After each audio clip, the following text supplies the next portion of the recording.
Hi everyone, if Windows Update keeps showing error code 0x80070002 while installing Intel drivers or other updates, corrupted or missing Windows system files may be causing the problem.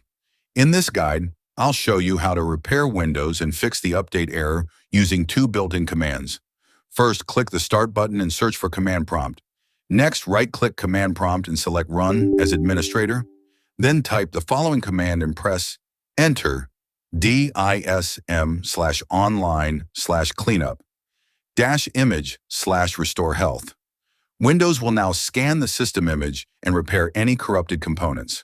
This process may take several minutes, so keep the command prompt window open until it reaches 100%. After the DISM command finishes, type the following command and press Enter, SFC/Scano. The system file checker will scan all protected Windows files and replace any corrupted or missing files it finds. Once the scan is complete, close Command Prompt and restart your computer.